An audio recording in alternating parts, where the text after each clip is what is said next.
अप्पी जी ये गाना इस समय बहुत तेज चल रहा है, तो हम सोचे कि भाई अपने घर पे कार्यक्रम है तो उसको गाया जाए। कि राह चलीला तटो के ला सोनार सैया जी।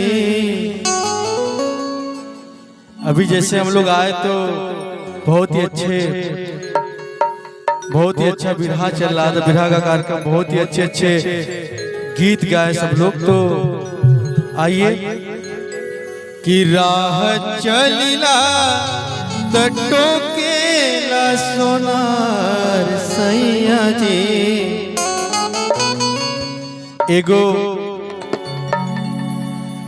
पत्नी कहती है अपने पति से कि राह चलीला तटो के ला सोनार सैया जी। काहे नथिया गड़वला उधार सैया जी। काहे नथिया गड़वला उधार सैया जी। राह चलीला तटो के ला सोनार रवनी। राह चलीला तटो के ला सोनार सैया जी। काहे नथिया गड़वला सोनार सैया जी। काहे नथिया गड़वला उधार सैया जी।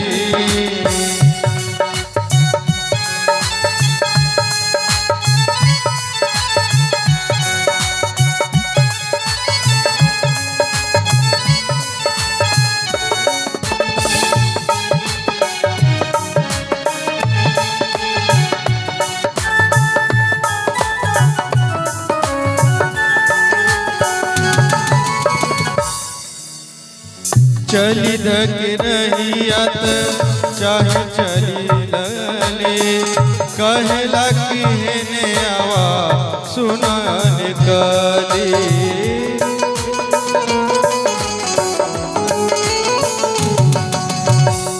रोहित जी थोड़ा साउंड देख लीजिए।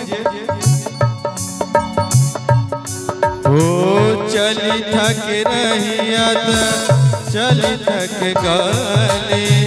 कहला कि हेने आवा सुना आवा कली।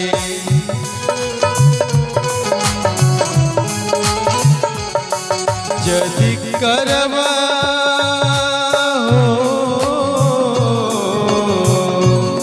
जदि करत होबा हमारा से प्यार राजा जी। जदि करत होबा हमारा से प्यार राजा जी। जाके अजमे चुकादा उधार सैया जी। जाके अजमे चुकादा उधार सैया जी। राह चलीला तटो के ला सोनार सैया जी। राह चलीला तटो के ला सोनार सैया जी। काहे नथिया गड़वला उधार सैया जी। नथिया गड़वला उधार सैया जी।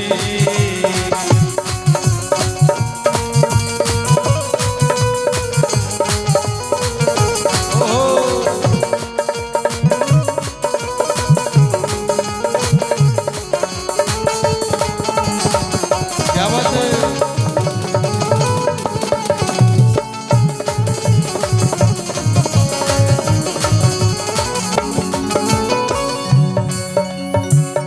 सजी सवेरी जब पहली लगवना।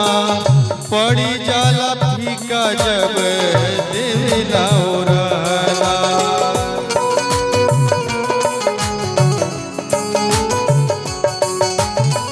सजी सवेरी जब पहले लगवना।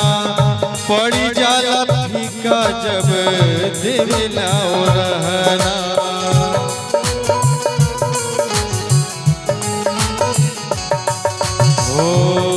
गैल मुँह से की भैल बाजार सैया जी। गैल मुँह से किल भइले बाजार सैया जी काहे नथिया गड़बल उधार सैया जी काहे नथिया गड़बल उधार सैया जी।